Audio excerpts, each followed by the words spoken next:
Well, that led to one of my big rules of marketing, that Yeah. customers always get it. It's just that they don't always buy it. I do think that we have a problem in modern corporations that metrics have come to mean too much. They've come to almost imply moral reality. From Orion X, this is the Marketing Podcast.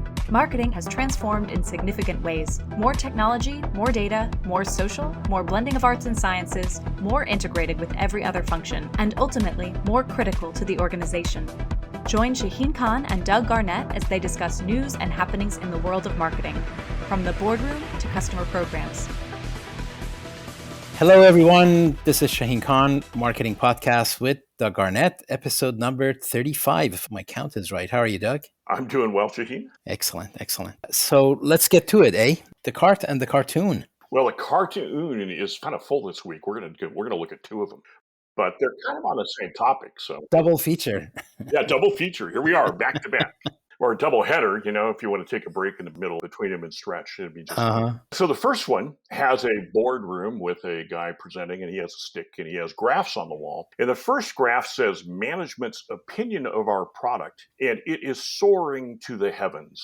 The classic graph that's always on the increase, a few small decreases, but not much. First one's in is management's opinion of the product. The second one is the customer's opinion of our product, and it's flatlined. It's flatlined in the middle. It is, McCoy is not bringing this one back from the dead.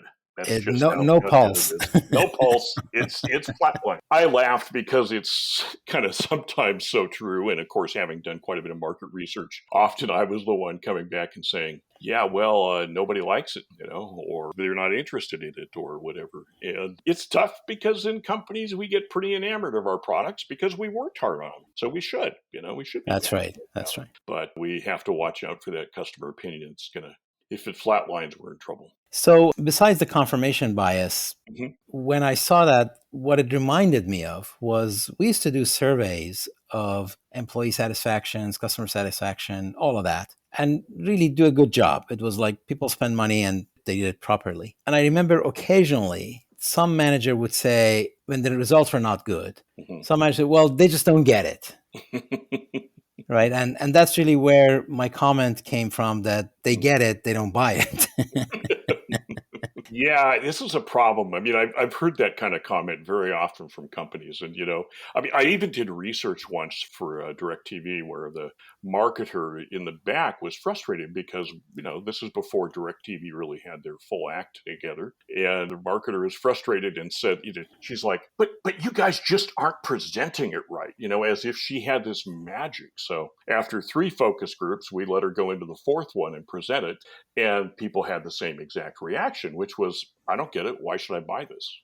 Yeah. And in fact, we learned that was an accurate understanding. And then DirecTV brought out their NFL Sunday Ticket, which was the key in what the customers in those groups were asking for. And that was the key to their success. And they eventually heard what we were hearing and did something about it. But my God, that manager was so pissed. Oh boy, You're just not doing it right. Yeah. Oh yeah, we're just not doing it right. Yeah. If we just had more enthusiasm as we presented it to the focus groups, they would just love it. That was pretty wrong. Well, that led to one of my big rules of marketing, that customers always get it. It's just that they don't always buy it, and that's the problem.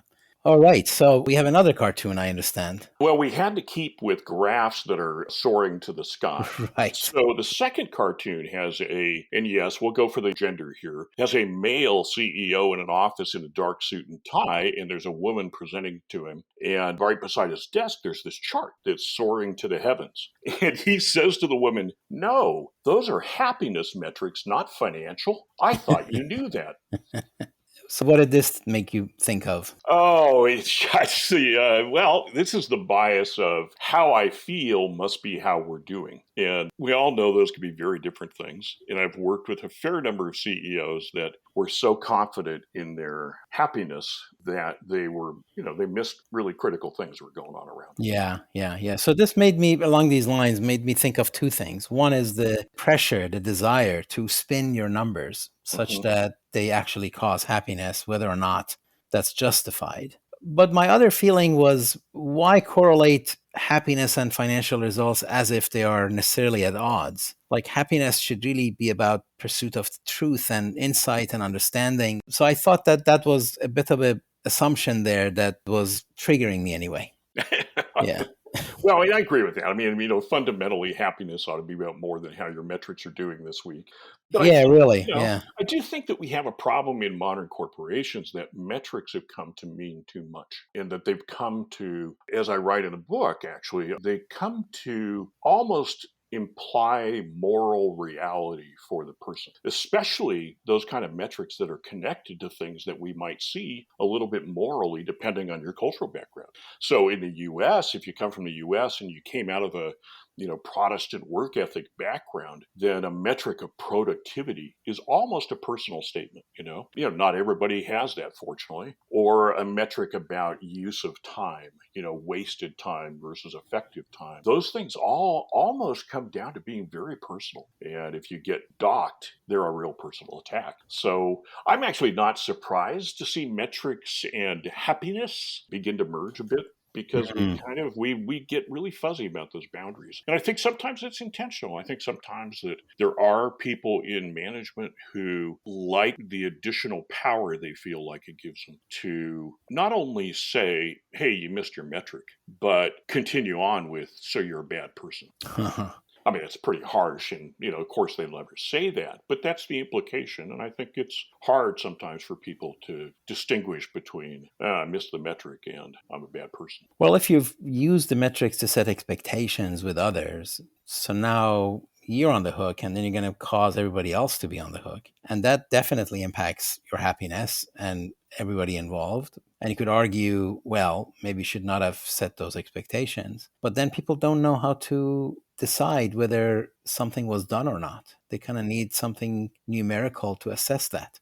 And there lies really most of the problem, because you could get the right numbers that don't indicate the right thing. And you've had examples of that we talked in the last episode, and we should again in this one. So for sure, yeah. And I think it's difficult too, because what we're trying to do in business is hit goals and deliver a good whole result, right? Whatever that whole thing is, we want to deliver that. Metrics can only measure a tiny portion of that whole result. I mean, it's just a fact of numbers. Numbers cannot measure everything, and no collection of numbers can measure that. I mean, how do you measure for a company whether you are treating employees well, whatever well means? Well, you can't. I mean, I know companies invent measures, and they drive me crazy because they end up being bullshit. Because, did I say that?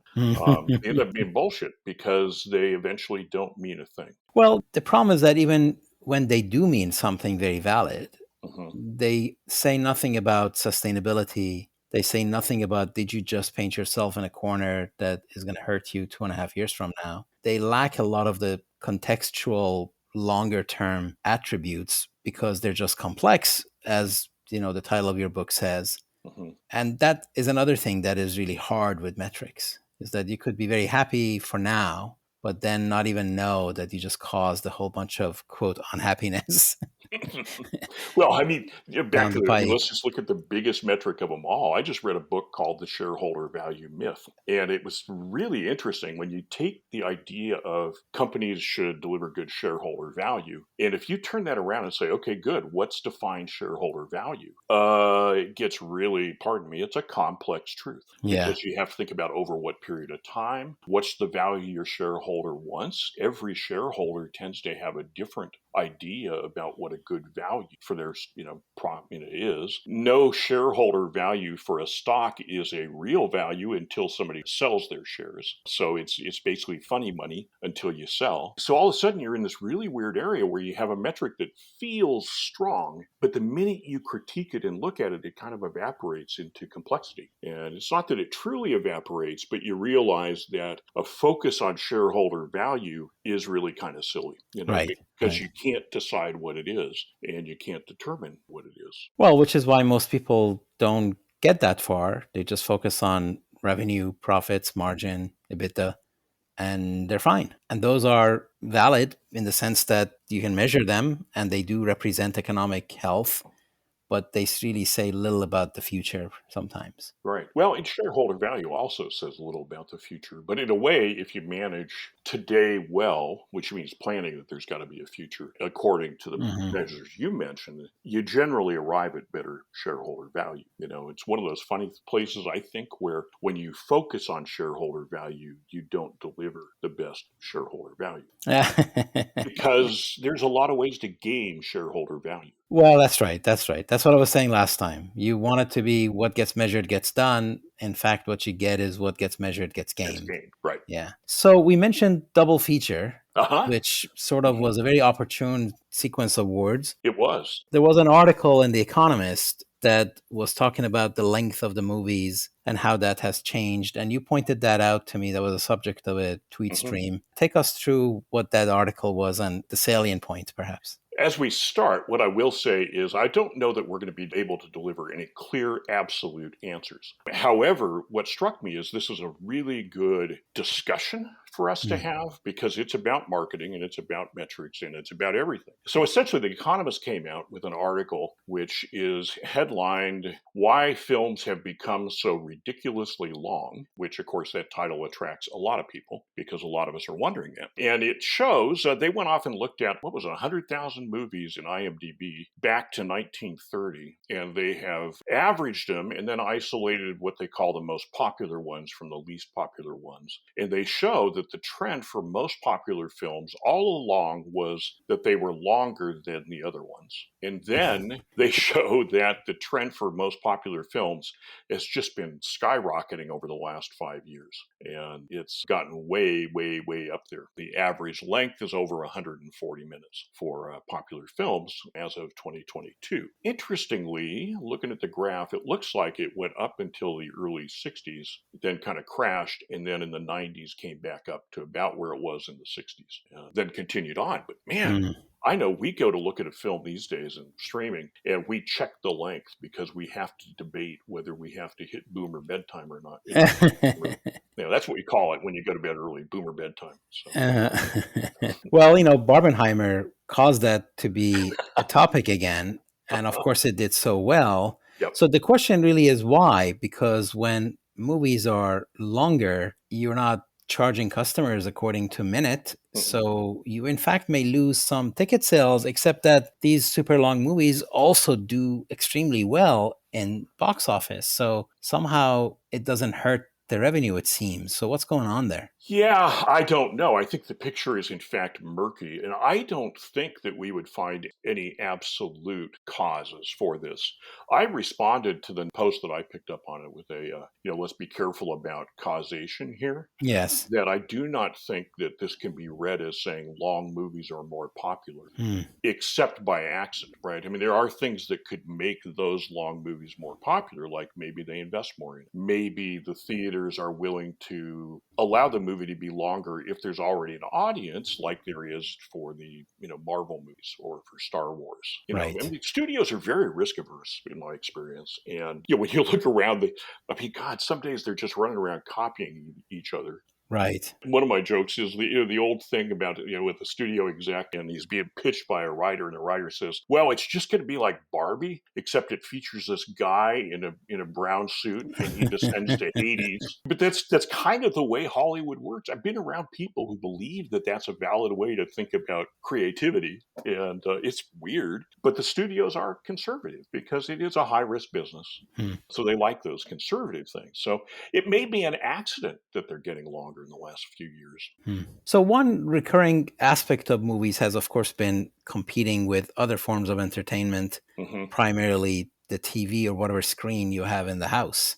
And you could argue that if I'm going to get you out of the house, I need something substantive to do that. So a really long, epic movie could do it. And then because it's long, I've got time to tell the story. I've got latitude to get a really good director and let them go wild and do what they really want to do. And it becomes like a virtuous circle that causes a good movie to happen. That's like one interpretation. I think that's possible sometimes. So when we talk about streaming, then that became more complicated. It always does because, streaming, do I really need those? Here's what I thought about with streaming, which is we know this bump lately started in 2018, which is really when the most aggressive streaming competition started. And streamers have just been dumping money into content for the last 5 or 6 years and really dumping it in big time, hoping to capture the streaming market, right? And that's what they all want, is to capture it. So you've got HBO and you've got Disney and you've got Amazon and you've got Apple and you've got Netflix. They're all just dumping money into new content. There's a lot of us who don't think that that's sustainable, but I could see here that streamers could say, well, we're going to go hire the best directors, and that'll be what helps us get our foothold. And what's a director? How do you capture a good director? Tell them they can make it as long as they want it. Directors, what's the constant director bitch all the way back to childhood? Oh, they cut my movie. The cutting all board, the good parts, Yeah, all the good stuff's on the cutting room floor. Yeah. So I think it's possible that what we're seeing is heavily influenced by streaming, especially since this graph includes the pandemic. Ah, right. Right. When people are at home anyway, and streamers wanted to capture them during that time. So, in fact, actually, now that I think about it, and this just came up, I wonder even if the fact that 22 is high isn't classic time delay. Yes. Also, there was a pent-up demand to get out. And Barbenheimer provided that. Suddenly, you had the reason to go and you kind of enjoyed it, etc., right? Absolutely. I think the marketing question for me is this article talks about how important this is competing with TV for movie theaters. And actually that goes back into the 60s as well. So the competition between theaters and TV has been there all along. And we have a new version of it now that there's all this streaming content coming out. But they talk about these, massive shows will capture people, get them off their couches and into the theater. But then I think, I've talked with students quite a bit about this. I think that theaters are missing it here. I think that there's a lot of other marketing opportunity. If a theater just looks and says, wait a minute, what are my strengths? And how can I leverage those strengths to get people into the theater? I wonder about watching streaming shows in theaters, and especially now that they're being released, as you were saying, on a weekly basis, right, where they're stretching them out. Imagine if you'd watched the final episode of Succession in a theater with 100 other people. Might have been pretty fun, And so theaters, what they're not doing is finding clever ways to use both the size of their venue so that you can watch things with other people, as well as the sound and presentation quality of the studio. Remember re-releases? I mean, we grew up with re-releases, Love those. Yeah, Sound of Music is back. Oh, well, we better go see it. Lawrence of Arabia I did in New York, and it was excellent. And 70 millimeters, the whole bit, yeah. I even think they re-released Star Wars stuff in the 80s. I think they were still doing re-releases in theaters in the 1980s. I think so, yeah. But now you don't even see that. So I feel kind of like the theaters are not being very clever, and there's probably good reason for it. So who knows what's going on with them. But, looking at it from the outside, it just seems to me I'm not seeing enough adventurous stuff on the horizon from the theaters. But so one other thing that this article pointed out to me, highlighted to me, was that they took the IMDb database and just went to town, and they looked at what it had. And I think really one big conclusion is that when you look at a database like that, what you get out of it is a lot of good discussion. What you don't get out of it is a conclusive proof of anything. Maybe you do, and you're lucky to do. But generally, if don't look at that as the definitive thing. It gives you fodder to discuss things, and hopefully it's not distracting you from the real discussion. Absolutely. Yeah, that's what I've started doing with my classes.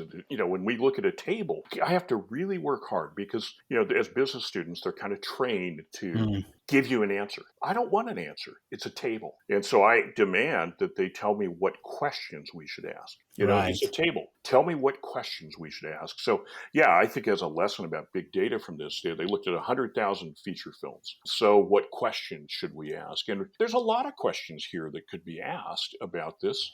To what degree are these lengths responding to customer interest, audience interest? And to what degree are these responding to movie theater interest? And to what degree are they responding to studio interest and director interest, or even the powerful actors who have some influence in this? There's all those factors going around. And so any quick jump to causality is wrong. You're asking for it, really. You're asking for it. Yeah, you have to look at it and say, okay, I can observe this, but I could argue that the competition with TV was effective here, but I think this is a result of something else. And maybe that, it's a really thick, murky reality. In the book, I kind of say, basically, if you look at numbers and they give you a clean, easy answer, be scared. Right. That's right. That's right. Reality is messy. And so it should be a bit messy. So let's talk complexity again, because we started the discussion last time and wanted to continue. And metrics are part and parcel of complexity for all the reasons we were just talking about. And you had some good anecdotes, and I've had a chance to read a few more pages of the book you're writing. Mm-hmm. So please take us through that. Okay. Well, just to catch everybody up, in our last episode, we talked about emergence, which is where things kind of emerge as you go. And one of the things that emerges in societies and in companies and all sorts of places is self-organization. And you see it that, flocks of starlings self-organize, flocks of geese seem to self-organize, and people self-organize. And so it leads to this question that we talked about last time about when, as marketers, can we rely on self-organization, especially within our company, and how can we rely on that? For what purpose? Well, what happens with self-organization is it should make things happen simpler, better, more effective. Because what you run into a problem with complicated systems where you start making rules and you have these huge long lists of rules, and then you start making rules about the rules, and then you make rules about the rules, and then you're lost because you cannot manage it. It becomes overweight at the top and it falls over. And usually that indicates you should be relying somehow on complexity. So anyway, that's a long intro to, that's kind of what we talked about last time. And you had mentioned we ought to look at metrics in this, because it does raise things. So you start looking around and say, okay, where are there self-organizational units that we can rely on in marketing? And I think one of the really interesting ones to look at is at the store level. To what degree can we allow stores to be self-organizing and rely on the store to take care of a lot of what things might have to be in rules otherwise? Because right now, retail stores are just bombarded with rules from headquarters and orders about how to do everything, to the point where people in retail will tell you that they're not supposed to do the things that they know they should do. Well, what are these things? I mean, I can see, for example, headquarters saying, just to kind of illustrate the point, that, and because you use the coffee shop, I'll use that, is that, hey, we're a coffee shop, let's just not sell pizza, right? And that would be keep consistent with the identity of the shop. Don't go repaint the store red if our color is purple. Right. I can get that. But absolutely. And you can do that pretty easily by saying, hey, here's our brand guidelines. You shop, your job is you got to be brand. You're right. On brand. Right. Okay, we'll leave it at that. I can see them say that. But I think where you're going, perhaps, is that they are trying to meddle in affairs that are not part of identity or consistency of service, and if anything gets in the way of that. And they're issues that they have no real insight into. But, actually brand is an interesting place to start, because I talk about the brand police in companies, that there's a brand police and they run around with their idea of what the brand is. But, brands are owned by the customer. So that's right. Our role in it is not to violate what the customer expects, but I think customers have a much more robust sense of a brand than a lot of the brand police do. Brand police are like, oh, we can't do that. Customers are like, it's just fine. Well, in the B2B world, as you recall from old times, you occasionally get the sales office or the sales, rep who just need something. They mean no harm. They just have a need, and they can't get it fulfilled through headquarters. So they just take it upon themselves to go get it done. And they just make do with what they have and how they, they're not graphic designers. They're not, writers. They throw it together and it looks nothing like it's supposed to. And that can really hurt the brand. It can cause the customer to question the validity and quality of the document. So that happens like that. And then you do want them to have a different process, Right. It's complexity. The beauty of complexity is it all depends on the circumstances and the situation. Right. And we have to figure out how to manage those everywhere. If we're doing self-organization, in a way, think about it, it's a little bit like jazz improvisation. If you do jazz improvisation, you're doing it within a chord structure, a melody. You've got a ton of structure around it. And in fact, Thelonious Monk was known for getting really upset when musicians would just wander outside of that and play whatever they want. He really wanted them to be melodic within that structure. And it made for really great music. So I think in a sense, it's like that. You're an independent, self-organized piece within this overall structure. The question kind of becomes, what are these boundaries? Should we talk about Starbucks a little bit here? Because I think it's a really interesting. We should. Yeah, I mentioned coffee, and of course you go. Yeah, I'm ready for more caffeine. So, well, those who know Starbucks know that when it started, Howard Schultz, who was CEO of Starbucks and the founder of the modern Starbucks, was very clear that baristas were a key part of building Starbucks. And he went well out of his way to support the baristas and to listen to the baristas. And what he saw was that each barista interaction helped the company achieve its mission, one step further, because they were bringing these entirely new drinks to market that nobody really knew about. And so baristas played this critical role in helping those get to market. And so Schultz was very, very positive about them and did a lot of things to help them. And I think, the number I picked up was that whereas most retailers and fast food chains see 150 to 400% turnover, Starbucks barista turnover at the time was 60%. That's really almost miraculous. So they went out of their way. They did a lot of really good things. What's strange is that, you fast forward and you find out here starting in 2017, 2018, Starbucks stores are unionizing. Baristas are frustrated. And they talk about, here's a quote from one, says, "It sapped just about every last ounce of my energy to know that I'm now a hindrance to the Starbucks agenda." And, you think, whoa, what happened here? At one point, they were core to the goal, and at one point they aren't. And I bring it up because I think this was a failure around self-organization. I think that perhaps Schultz saw the barista clearly, but didn't see the store as a core unit. And they, at least however it happened, Starbucks did not maintain the store as a self-organized unit. And they did what I'm beginning to see as typical in metrics, which is they used, pardon me, this is my new phrase, micrometrics to micromanage. They split the metrics up and started demanding that stores hit kind of absurd low-level metrics that corporate should stay the heck out of. But it's a way of micromanaging. That's fundamentally what it is. We want people to do things just exactly the way that we would, we're doing them here at headquarters. And it backfired. And now they have all sorts of barista problems. You made another good point in a page I was reading where you advocated to separate output from outcome. Yeah, that's one of the things that, now I have a friend who, he worked at the World Bank, and so he's worked with international organizations, and he works according to a thing called theory of change. And within some theory of change structures, you could separate output, which are kind of those measured little results,